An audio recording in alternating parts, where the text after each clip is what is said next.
Hey, all you developers out there, you keeping up with all this AI stuff? It's moving so fast. It really is. Today, we're going to deep dive into something that could really change the game. I mean, like, seriously change the game. Yeah, this is big. The way AI is being built is changing, and this is something that developers need to know about. Absolutely. And it all starts with this company I'd never even heard of before called DeepSeek. DeepSeek is a Chinese startup, and they've been doing some really interesting things with AI models. So they released this model that's not just powerful, it's efficient.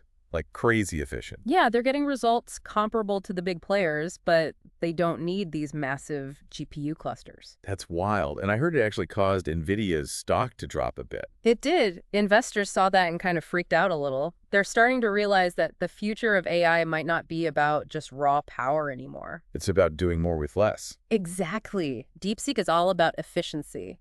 They're lean, they're focused. It's like a research lab atmosphere over there. And their goal is AGI, right? Artificial General Intelligence. That's right. They're aiming high, but they're doing it in a really different way than a lot of the bigger tech companies. So then Alibaba, this massive e-commerce giant, steps into the ring. Yeah, right on the first day of the Lunar New Year, too. Talk about making a statement. They're not messing around. They're calling their new model Qwen2.5-Max, and they say it's beating everyone. Not just DeepSeek, they claim it outperforms GPT-4 and Llama 2 across a whole bunch of benchmarks. And these aren't just any benchmarks. These are the ones developers care about, right? Absolutely. Things like Arena Hard Live Bench, Live Code Bench stuff that tests real-world abilities. So this efficiency thing, how are they doing it? What's the secret sauce? Well, the magic ingredient here is something called Mixture of Experts, or MOE. It's a type of architecture that lets the model be way more efficient. MOE? Okay, so what does that actually mean in plain English? Basically, instead of the entire model working on every task, MOE lets it activate only the parts it needs for a specific job. So it's like having a team of specialists, each one ready to jump in when your expertise is needed? That's a great way to think about it. And this has huge implications, particularly for enterprise AI. Yeah, because suddenly you don't need a server farm to run these powerful models. Exactly. Imagine training a state-of-the-art language model on a single gaming PC. That's the kind of potential MOE unlock. That's crazy. So for this deep dive, we looked at a few articles from Reuters, VentureBeat, and even a technical blog post from Alibaba themselves. We're covering all the angles here, and this is just the beginning. We're going to really get into the implications of all this for developers the next part, but for now, just let that sink in. Efficiency might be the new king of AI. And that changes everything. So get this right.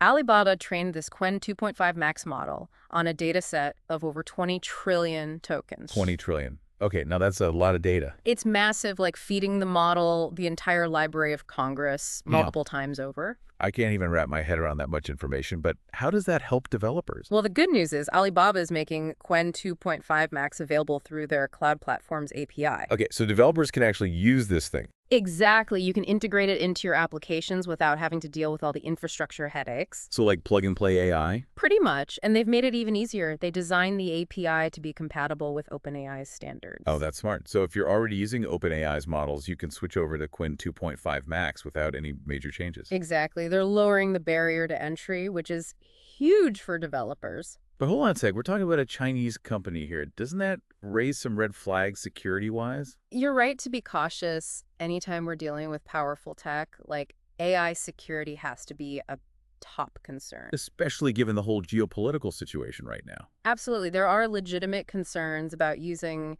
AI models developed by Chinese companies. And, I mean, the U.S. Commerce Department is looking into both DeepSeek and Qwen2.5-Max right now. Yeah, they're reviewing them for potential national security risks. So developers need to be aware of that and factor it into their decisions. Definitely. But this scrutiny also shows how fast AI innovation is happening in China. These models are being watched closely because of their potential impact. Okay, so we've got efficiency, accessibility, and security all on the table. But what does this mean for developers practically? What can we actually do with Qwen2.5-Max? The possibilities are pretty exciting. Think about smarter chatbots, virtual assistants that can actually understand and respond to complex questions. Okay, that's cool. What else? That can automate those tedious coding tasks, freeing you up to focus on the more creative stuff. So I can finally get rid of all those boilerplate code snippets. You got it. Qwen2.5-Max can even generate creative content like marketing copy or even scripts. Oh, wait, AI writing my scripts now? That's a little scary. It's definitely getting more and more capable, but think of it as a tool to help you, not replace you. Okay, that makes me feel a bit better. But with the MoE architecture, these applications could become way more affordable, right? Exactly. Smaller startups, independent developers, they could all have access to the same powerful tools that were once only available to the big tech companies. So it's like leveling the playing field. In a way, yeah, this could be a major shift in the AI landscape. So potentially lower costs, wider accessibility, and more power in the hands of developers. That's the idea, and it's all thanks to this focus on efficiency. So everyone wins, right? Well, maybe not everyone. The companies that are heavily invested in the old way of doing AI, they might not be so happy. Yeah, they're probably feeling the heat right now. Yeah. But for developers who want to push the boundaries, this is an amazing time to be working with AI. The key takeaway here is that efficiency is becoming a core part of AI development. And this shift has the potential to unlock some incredible tools for developers. Tools that are more powerful, more accessible, and more affordable. Exactly. It's a new era of AI, and it's just getting started. I mean, it really feels like a whole new way of thinking about AI. Yeah, it's a real paradigm shift. And with all this new power and accessibility, we got to talk about the ethics of it all. Absolutely. As AI gets more powerful and easier to use, we have to make sure it's used for good. It's a huge responsibility, and it's not just on the big companies anymore. Right. If you can train a sophisticated AI model on a regular gaming PC, think about who could get their hands on this technology. It's a little bit scary when you think about it like that. We need to be having serious conversations about responsible AI development, like right now. No time to waste. Yeah. Right? We need to address things like bias, fairness, transparency, all that stuff. And developers are at the forefront of all this. They're the ones building these applications, shaping this technology. It's a lot of power and a lot of responsibility. You guys have the opportunity to bake ethical considerations into the core of these systems. So let's take a step back and look at what we've learned today about Alibaba and this whole efficiency thing. Alibaba jumping into the AI race with this super efficient Qwen2.5-Max model. It's a sign that things are changing fast. Efficiency is the name of the game now. And that means powerful AI tools are becoming more accessible and affordable for developers. Which opens up a ton of possibilities for innovation across all kinds of industries. Even smaller companies and independent developers can get in on the action now. But we can't get so caught up in all the excitement that we forget about the ethical side of things. Right. We have to be mindful of the potential risks and make sure AI is developed and used responsibly. So, to all you developers out there listening, the future of AI is in your hands.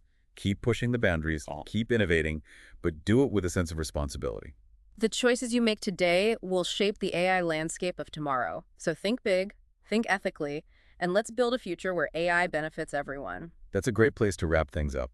Yeah. I think thanks for joining us for this deep dive into the world of AI efficiency. It's been a wild ride. It has, and I'm sure there are even more exciting developments just around the corner. Until next time, keep coding, keep learning, and keep pushing the limits of what's possible with AI.